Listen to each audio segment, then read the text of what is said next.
नमस्कार, सिटी न्यूजमध्ये मी रोहित कडे आपल्या सर्वांचं सहर्ष स्वागत करतोय. आपल्या सर्वांना माहिती आहे, अगदी आता 2 ते 3 दिवस या महानगरपालिका निवडणुकीला शिल्लक उरलेले आहे. सर्व उमेदवार आता रिंगणात उतरले आहे आणि अनेक विकास कामाचे मुद्दे घेऊन या महानगरपालिका निवडणुकीला समोर जात आहे. आपल्यासोबत प्रभाग क्रमांक 6 मधील शिवसेना शिंदे गटाचे उमेदवार जोडलेले आहेत. सर्वप्रथम आपल्या दोघांचं ही सिटी न्यूज चॅनलमध्ये स्वागत आहे. काय सांगाल, कशा पद्धतीचं आपलं विकास कामाचे मुद्दे घेऊन आपण या निवडणुकीला समोर जात आहे? सर्वात पहिले आपला परिचय द्याल. हा, नमस्कार. मी सतीश तरेशिया, विलासनगर प्रभाग क्रमांक 6 या शिवसेना गटातर्फे उमेदवारी दाखल केलेली आहे. आणि या निवडणुकीमध्ये आम्ही मागच्या वेळेस माझी मिसेस ही नगरसेवक असताना आम्ही वार्डामध्ये भरपूर विकास कामं केलेली आहे. ज्या बहुतांश वार्ड जे माझं तो दलित वस्ती असल्यामुळे त्या वस्त्यामध्ये आम्हाला जास्त मेहनत घ्यावी लागली. आम्ही 100% मेहनतही घेतली आणि चांगलं विकास कार्यही केलं. आणि विलासनगर झोपडपट्टी अंतर्गत जे प्रभाग आहे त्या प्रभागामध्ये झाडपीपुरा, गौतम नगर, रमाबाई आंबेडकर नगर, शिवमंदिर परिसर, कपिलवस्तू नगर असे अघोषित झोपडपट्टी धारक होते. त्यांच्यासाठी वेळोवेळी आणि मुख्यमंत्री आपले आदरणीय देवेंद्रजी फडणवीस होते तेव्हा त्यांचा पाठपुरावा करून आम्ही त्यांना लीज पट्टे कसे मिळतील आणि प्रधानमंत्री आवास योजनेचा लाभ त्यांना कसं मिळतील यासाठी आम्ही कटिबद्ध होतो आणि प्रयत्नशील केले आणि प्रामाणिक प्रयत्नही केले. आणि बरेच ठिकाणी माझ्या प्रयत्नाला यशही आलं आणि त्या हिशोबाने आम्ही बरेच कामं केले. आणि प्रभागातली जी महिला आहे, महिलांच्या सशक्तीकरणाकरिता आम्ही मेळावे घेणे, महिलांचे ब्युटी पार्लरचे प्रशिक्षण घेणे, शिलाई कामकाज प्रशिक्षण घेणे, त्यांचा आत्मसन्मान वाढावं, त्यांचं रक्षण व्हावं, स्वतःचं आत्मरक्षा करता आली पाहिजे याकरिता त्यांना लाठीकाठी असो, मुलींसाठी जुडो कराटे असो. म्हणजे नगरसेवक नुसता हा रोड नाली रस्त्याच्या व्यतिरिक्त काम करणार असला पाहिजे. बरोबर. म्हणून हे तुम्हाला सांगण्याची गरज आहे की नगरसेवक नुसता हा रोड नाली रस्ते करणारा नाही, हे तर मूलभूत आवश्यक ते करायचीच आहे, ते केलीच पाहिजे आणि आम्ही ते करतोय. पण बरेच गोष्टी अशा आहेत की त्याच्या व्यतिरिक्त ज्येष्ठ नागरिकांचा उच्च सन्मान झाला पाहिजे. प्रभागातील शिक्षणामध्ये प्रावीण्य प्राप्त झालेल्या मुलांचा सत्कार सोहळा झाला पाहिजे. काही उत्तम कामगिरी केली असल्यास त्यांच्या घरी आपण पोहोचलो पाहिजे. सुखादुःखात तो उभा राहिला पाहिजे. नगरसेवक हा प्रत्येक दारावर तो दिसला पाहिजे आणि हे सगळे काम करणारा एक आदर्श नगर ठरू शकतो. मी जेव्हा माझी मिसेस नगरसेविका झाली तेव्हा आम्ही सर्वात पहिले मुंबई जात असताना मला एक रेल्वे स्टेशनजवळ दुकान होती पुस्तकाची. त्या दुकानातून मी पहिले पुस्तकच विकत घेतलं. तिथं होतं नगरसेवकाचे कर्तव्य आणि दायित्व काय. बरोबर. तर हे पहिल्यांदा हे नगरसेवकांना हे कळलं पाहिजे की आपलं कर्तव्य काय, आपलं दायित्व काय, आपण काय केलं पाहिजे, कसं केलं पाहिजे, का नाही केलं पाहिजे, कोणत्या गोष्टी झाल्या पाहिजे, शासनाच्या विविध योजना ते आपण लोकांना दारापर्यंत कशी आणल्या पाहिजे, आपण विविध योजना जे लोकांपर्यंत त्यांचा कार्यलाभ कसं दिलं पाहिजे. म्हणजे सांगायचं आहे की जेव्हा एकनाथजी शिंदे मुख्यमंत्री होते आणि त्यांनी त्यांची महत्त्वाकांक्षी योजना लाडली बहीण योजना ते त्यांच्या संकल्पनेतून साकार झालेली आहे. आणि ती योजनेचं आपण लाभ महिलांना कसं दिला पाहिजे, आम्ही घरोघरी जाऊन महिलांचे फॉर्म भरून घेतले. कारण की तेव्हा त्यांना एवढं माहिती नसल्यामुळे त्या सगळ्या गोष्टीचं काम आम्ही हे केलेलं आहे. नुसता रोड नाली रस्ते हे तर आम्ही केले, विकास काम भरपूर केले. विलासनगरातलं हिंदू स्मशानभूमी जे प्रलंबित प्रकल्प होता, कोरोना काळामध्ये त्याची दुर्दशा खूप खराब झाली होती आणि कोरोना काळामध्ये तर पूर्ण माझं लक्ष त्या हिंदू स्मशानभूमीवर आम्ही केंद्रित केलं. आम्ही खूप प्रयत्न केला. आता एक संस्थेच्या माध्यमातून त्याचा चांगला विकासही झालेला आहे आणि त्याचा विकास करतो आहे. जवळपास नगरातले सगळे रोड नाली रस्ते आम्ही बांधलेले आहे. ज्या ज्या ठिकाणी ज्या वस्त्या होत्या ज्यांची नावकरण नव्हती त्यांची नावही करून दिले. जसं वीर प्रताप नगर एक छोटं बहुतांश आपल्या लोहारपट्टी समाजांचं होतं, त्यांना तो नाव करून दिलं. विलासनगर चौकाला छत्रपती शिवाजी महाराज चौक हे नाव करून दिलेलं आहे. अण्णाभाऊ साठेंच्या नावासाठी मी प्रयत्नशील होतो.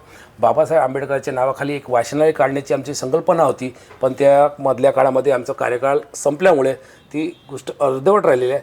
असे भरपूर कामं आहे जे आमचे अर्धवट राहिले, ते काम पूर्ण करण्याकरिता मी या रिंगणामध्ये यंदा उतरलेलो आहोत. आता काय सांगला आपला परिचय आणि सर्वात प्रथम या राजकारणातला आपला प्रवास कसा राहिला आतापर्यंतचा?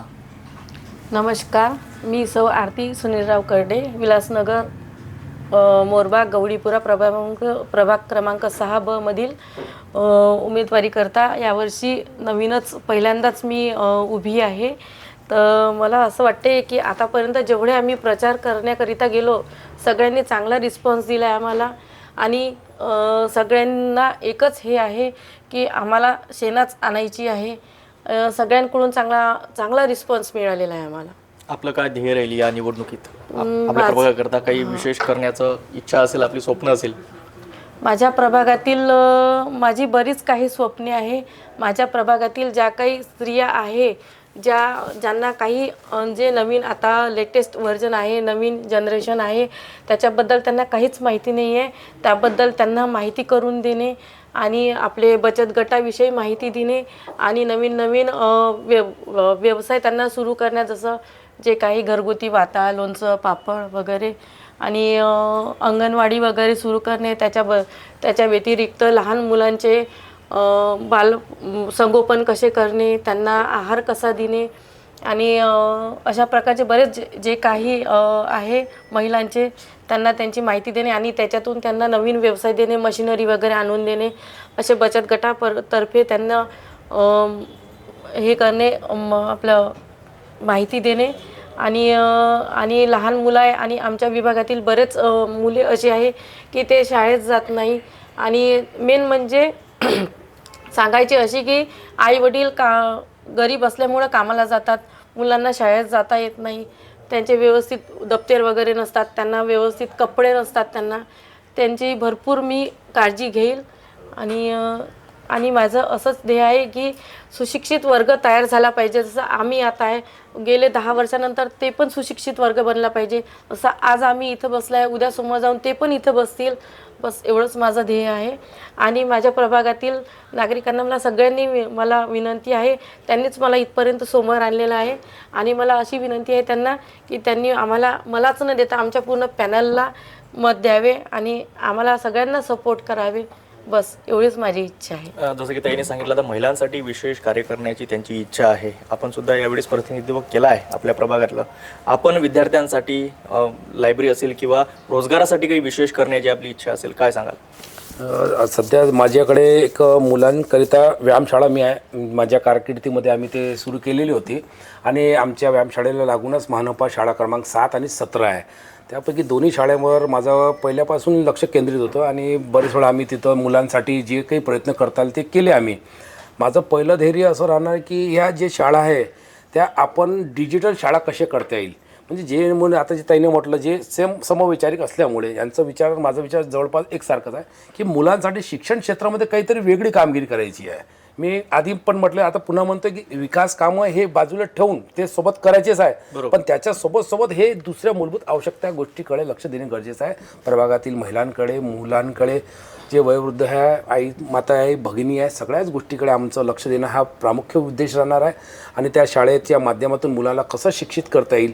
माझ्या प्रभागामध्ये स्लम भाग जास्त असल्यामुळे जी आई आहे ते शिक्षित नसल्यामुळे, तर माझी अशी इच्छा आहे की आम्ही संडे स्कूल म्हणून, त्या म्हणजे काम करणारी महिला आहे, कामकाजी करता गोरगरीब महिला आहे, कामाला जाते, दिवसभर सकाळी जाते, संध्याकाळी येते, पण ते मुलांच्या शिक्षणाकडे लक्ष देऊ शकत नाही. अशा महिलांना जर आम्ही दर रविवारी एक संडे स्कूल करून जर त्यांना आम्ही मोफत शिक्षण दिलं, म्हणजे जेणेकरून ती स्वाक्षरी तरी स्वतः करेल, मुलाच्या शिक्षणाची पुस्तकं तिला वाचता आल्या पाहिजे आणि ते मुलाला प्रेरित करेल की नाही बेटा तू शिक, मी शिकलेली पण तू शिक. असे काही धोरणात्मक विषय आम्ही करणार आहोत. राहिलं रोजगाराचा संदर्भात, तर रोजगारामध्ये तो असं आहे की आता मोदी साहेबांची भरपूर योजना आहे आणि प्रधानमंत्री कौशल विकास योजना अंतर्गत प्रधानमंत्री स्वयंरोजगार निधी, अशा बरेच योजना आहेत. त्या पूर्ण योजना आम्ही आणण्याचा प्रयत्न करू. मागच्या वेळेस पण आम्ही भरपूर लोकांना मदत केलेली या माध्यमातून. प्रधानमंत्री ते आपल्या एक योजना आली होती, आता त्याचं नाव आठवत नाही मला, विश्वकर्मा योजना. त्या विश्वकर्मा योजना अंतर्गत माझ्या प्रभागात जवळपास 450 लोकांना आम्ही त्याचा लाभ दिलेला आहे. त्यांना किटही आलेले आहे, त्यांना लोनही करून दिलेलं आहे बँकेच्या माध्यमातून. Bank of Baroda, union bank, central bank आणि महाराष्ट्र बँकाच्या माध्यमातून आम्ही त्यांना भरपूर लोन दिलेलं आहे. 50,000पासून ते 1 लाखापर्यंत लोनाची व्यवस्था करून दिलेली आहे. मनपातर्फे जे गाडी आहे, किरकोळ जे भाजी विक्रेता आहे त्यांनाही 10,000 हजाराचा आम्ही लाभ आणून दिलेला आहे. विकलांग जे त्यांनाही ते फायदा करून दिला आहे. प्रयत्न आमचं प्रामाणिक तेच राहणार आहे की 100% आम्ही लोकांची सेवा कशी करू. कारण असं आहे की आम्ही नगरसेवक व्हावे यासाठी कोणी आंदोलन करत नाही, कोणी मोर्चे काढत नाही. आम्ही स्वतः उमेदवार लोकांचे दारोदारी जातो आणि हात जोडून आम्ही विनंती करतो की आम्हाला तुम्ही मतं द्या आणि आम्ही तुमची सेवा करू, आम्ही कामं करू. पण होते की जेव्हा आपण निवडून येतो आणि नंतर आपण त्याच लोकांना विसरतो. तर असं आमच्या पॅनलतर्फे हे होणार नाही, हे 100% आपल्या माध्यमातून मी गवाही देतो. आता काय सांगाल, आम्ही सुद्धा सर्व ग्राउंड रिपोर्ट करतोय, हर एक प्रभागात जाऊन तेथील पाहणी करतोय, नागरिकांच्या समस्या जाणून घेतोय. आपल्या प्रभागामध्ये पिण्याच्या पाण्याची मोठ्या प्रमाणात टंचाई असल्याचं एकंदरीत समजतंय, काय सांगाल यावर? पिण्याच्या पाण्याची टंचाईबद्दल सांगायचे म्हणते तर माझी अशी हे आहे विनंती नागरिकांना की आपल्याला जेवढे पाणी पाहिजे तेवढाच पाण्याचा वापर केला पाहिजे. आपण बरोबर. जास्त वापर करू नये. माझी ही एकच विनंती आहे. आपण पिण्याच्या पाण्याचं दुष्काळजीपणा करू नये आणि जेवढंच जसे गाडी धुणे हे धुणे एक्स्ट्रा कामे करूच नाही आणि जेवढं आपल्याला आवश्यक आहे तेवढंच त्याच्यामुळं काय होईल, पाण्याची बचत होईल आणि ते पाणी एकाला न मिळता 10 जणांना मिळेल. अशीच माझी. भाऊ काय सांगाल आपण यावर? पिण्याच्या पाण्याची समस्या आपल्या प्रभागामध्ये आहे असं समजलं. 100% माझ्या प्रभागामध्ये आधी समस्या होती. जवळपास आम्ही ते सॉल्व्ह करण्याचा पूर्ण प्रामाणिक प्रयत्न केला आणि ते जवळपास आम्ही केली आहे. पण ताईने म्हटल्याप्रमाणे माझी पण नागरिकांना ही विनंती राहणार आहे की मी बरेच वेळा प्रभागामध्ये फिरत असताना रस्त्यावर पाणी वाहत राहतो. दररोज 1 दिवसाच्या आडमध्ये नळ येतात. पाण्याची भरपूर व्यवस्था आपल्याकडे केलेली आहे शासनातर्फे. पण तरी पाण्याची कोणतीही फॅक्टरी किंवा कंपनीनी ती नैसर्गिक देणार पाणी हे सर्वांचा सार्वजनिक अधिकार असल्यामुळे नागरिकांनी त्या पाण्याचं जतन केलं पाहिजे. विनाकारण गाडी धुणे, रस्त्यावर वाहने, कपडे धुणे हे प्रकार न करता, अंग न धुणे हे प्रकार न करता जर पाण्याचा आपण सदुपयोग केलं तर पाणीचा बचतही होईल आणि आपलं हक्काचं जे आपण दुसऱ्याच्या हक्काचं पाणी वाया करतोय तो पाणी दुसऱ्याचे त्यांच्या हक्काच्या माणसाला मिळेल याची आपण काळजी घेतली पाहिजे. असलं बरेच ठिकाणी पाण्याचे पाईपलाईन जे जुन्या आहे ते जुन्या काळात असल्यामुळे बरेच ठिकाणी फूट हे प्रकार बरेच वेळा होत असतात आणि त्यामुळे बरेच नुकसान पाण्याचं तिथं वाहून जाते. तोही एक मोठा नुकसान होते. तर आता जर आम्ही निवडून आलो तर आम्ही पहिल्या ह्या गोष्टीकडे जास्त लक्ष देणार की ज्या ज्या ठिकाणी जुन्या पाईपलाईन आहे ते जुन्या पाईपलाईन आपण बदलल्या पाहिजे. तात्काळ आपण महाराष्ट्र जीवन प्राधिकरण यांच्या विभागाशी संपर्क साधू, त्यांना विनंती करू आणि तात्काळ त्यांच्याकडून हे काम करून घ्यायसाठी आवश्यक असल्यास आंदोलनही करू. पण हे कामं आम्ही करून घेऊ. पाण्याची ज्या ज्या भागामध्ये टंचाई येते दूर करण्याचा 100% प्रयत्न करू आणि प्रामाणिक प्रयत्न करू. ते काय सांगाल, 4 वर्ष प्रशासन राज होता आपल्या अमरावती शहरामध्ये, कशा पद्धतीचा विकास झाला आपल्या प्रभागामध्ये या 4 वर्षामध्ये? 4 वर्ष प्रशासन हे असल्यामुळं प्रभागात बरीच कामं झालेली नाही आहे आणि जरी आमचे जे पूर्व नगरसेविका होते आणि त्यांनी भरपूर ठिकाणी जाऊन मदत केलेली आहे. कोरोना काळामध्ये पण त्यांनी भरपूर जणांची मदत केलेली आहे आणि तरी असं लोकांना वाटतं की आमच्या घरापर्यंत काही पोचलेलं नाही आहे. तर प्रत्येकाच्या घरी जाऊन पोचवलेलं आहे त्यांनी. भरपूर जणांची मदत पण केलेली आहे. तरी बरंच कामं राहिलेली आहे प्रशासन भाग असल्यामुळे. एक आपल्या दोघांना प्रश्न विचारतो. आपण नेहमीच महाराष्ट्राच्या बाहेर जातो किंवा आपल्या साधं मुंबई पुण्याला जरी आपण फिरायला गेलो तर की इंदोर अशा जागा अनेकदा आपण फिरतो. त्या ठिकाणचं काही पाहून आपल्याला प्रेरित आपण झालात का किंवा आपल्या प्रभागासाठी ते करण्याची इच्छा आपली असेल, स्वच्छतेच्या बाबतीत असेल किंवा आणखी काही असे प्रयोग असतील? तुम्ही जे प्रश्न विचारला तुमचं 100% तुमचं पहिलं मनापासून धन्यवाद व्यक्त करतो. कारण कसं आहे की हा एकदम अत्यंत आवश्यक प्रश्न आहे. इंदोर महानगरपालिकाचा जवळपास मी 2 वेळा स्वतःहून दौरा केला.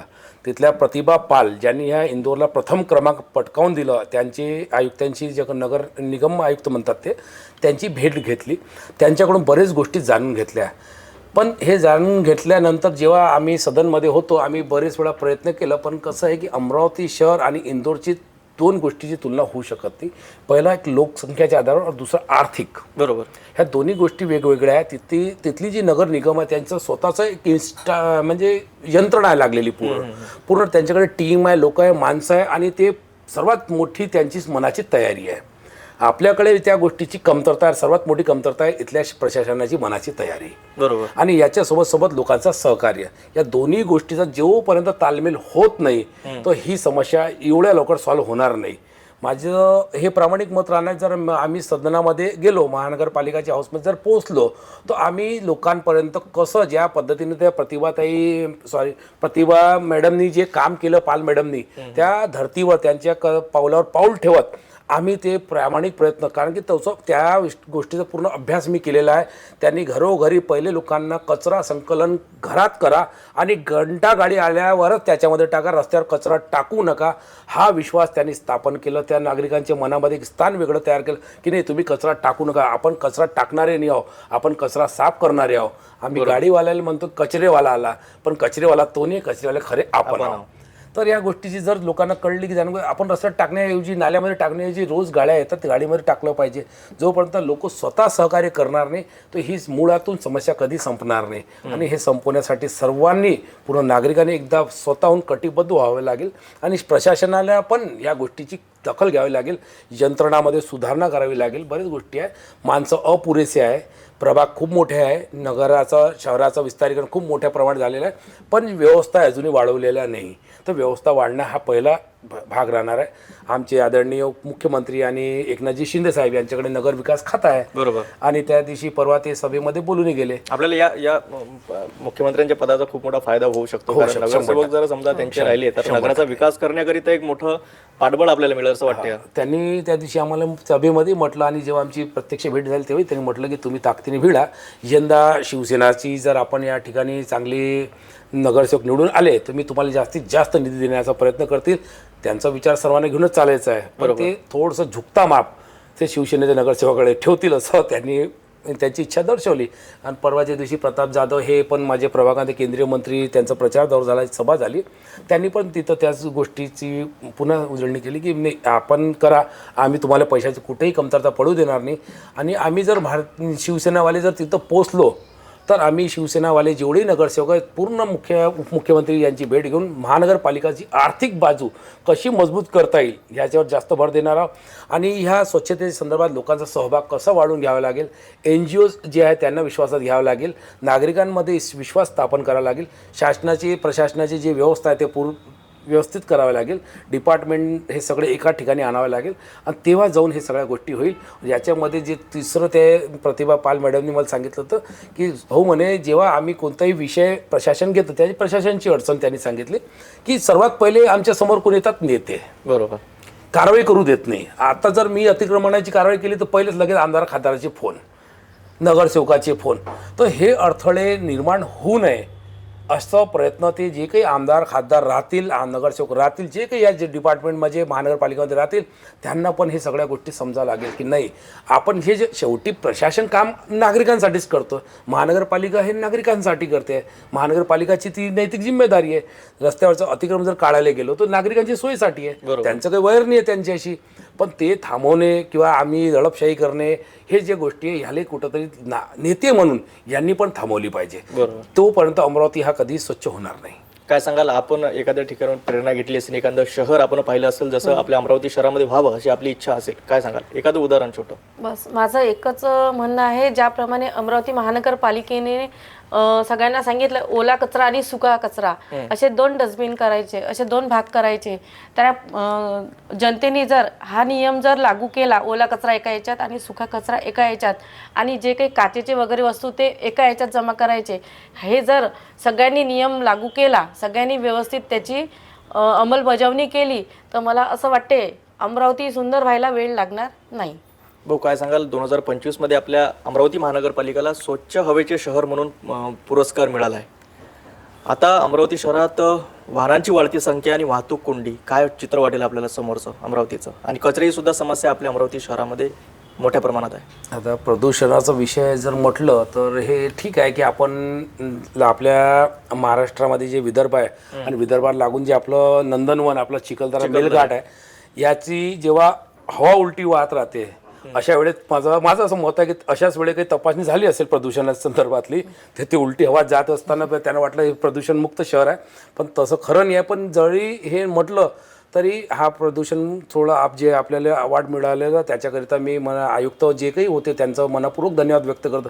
त्यांनी पुढाकार घेतला त्यांनी प्रयत्नही केले असेल आणि त्यामुळे ते अमरावती शहर आपलं प्रदूषणमुक्त झालं आहे आणि असं सर्टिफिकेट आपल्याला झालेलं आहे पण मुक्त पूर्ण तरी झालेला नाही आहे. आणि वाढत्या वाहतुकीमुळे 100% की भविष्यामध्ये हे घातक आहेच गोष्टी. पण लोकांनी जर इलेक्ट्रिक मोटर्स आहे गाड्या आहे यांच्याकडे जर आपण तो लक्ष केंद्रित केलं आणि कमीत कमी आपण हे पेट्रोलचे वाहन हे डिझेलचे वाहनं जर आपण कमीत कमी वापरण्याचा प्रयत्न केलं तो आपण कुठंतरी हे करतील. राहिलं की खल कारखाने तर तसेच आपण बाहेर पाठवलेले आहे ते जास्त अमरावती शहरामध्ये नाही आहे. जे अमरावती महानगरपालिका हद्दीमधली जी महानगर MIDC आहे महाराष्ट्र इंडस्ट्रियल कॉर्पोरेशन आता तिथं तसे घातक ते काही युनिट्स नाही आहे आपल्याकडे. पण जे काही होते आता सोफिया आहे तर त्याचं त्यांनी शहरात हद्दबाहेरच आहे. तर फक्त महानगरपालिकेला एवढंच विनंती राहणार की भविष्यामध्ये आपण अशा कारखान्यांना किंवा जे हे करतील त्यांना कार्बन क्रेडिट, ज्या कार्बन क्रेडिटचे सर्टिफिकेट कंपनी असते त्यांनाच ते आपण इथं परवानगी दिली पाहिजे, जेणेकरून इथं प्रदूषण कमी होण्याचं आणि जास्तीने जास्त प्रमाण वाढणार नाही, या दोन्ही गोष्टीचा फायदा होईल. आणि हे महानगरपालिकांनी लक्ष या गोष्टीकडे दिलं पाहिजे. आपल्या दोघांना पण एक शेवटचा प्रश्न विचारतो. आपण सर्वच घराच्या दारापर्यंत पोहोचताय, नागरिकांच्या काय अपेक्षा आहेत सध्या नगरसेवकाकडून, भावी नगरसेवकाकडून काय सांगाल? काय अपेक्षा आहेत नागरिकांच्या?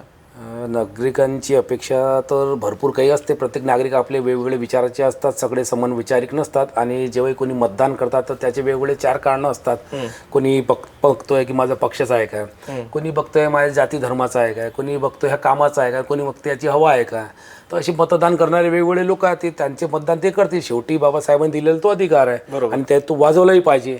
तुमच्या माध्यमातून मी विनंती पण करेल की कोणालाही मतदान करा, पण 100% मतदान करा. मतदान ही काळाची गरज आहे. राहिलं की नगरसेवकाचं आता काय की न म्हणजे नालीवाला, ग म्हणजे गटरवाला, र म्हणजे रस्तेवाला आणि सेवक आहे म्हणतो. तर नगरसेवकाची परिभाषा तर हीच आहे, खरी परिभाषा.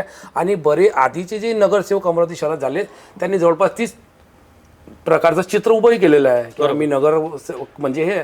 पण मी पहिल्याच म्हणजे सांगितलं की नगरसेवक नुसता हा नाली रोड गटरवाला नाही, तो त्याची प्राथमिकता असणार आहे, त्याला काम करणार आहे. तर दुसरी बाजू नगरातली सगळ्या गोष्टी, सामाजिक समरसता कशी कायम करता येईल, सर्वधर्म समभाव कसा ठेवता येईल, लोकांच्या सुखात दुःखात कसं जाता येईल, लोकांना आपण शासनाची योजना कशा आणून देऊ, लोकांकडे आपलं कसं राहणार आहे, त्यांना एक सेवक म्हणून आपण दास आहोत, तर दासाने दासासारखं काम केलं पाहिजे. ती अपेक्षा नागरिकांची आमच्याकडून ठेवणे काही सहज आहे. ते 100% ते ठेवतील आणि आम्ही तसं वागलोही पाहिजे. तर हे दोन्ही गोष्टी आहे. त्यांनी आमच्यासोबत तसं सेवकासारखं फक्त दुर्व्यवहार करू नये बस एवढी विनंती करतो. आपल्याला काय वाटतं नाही?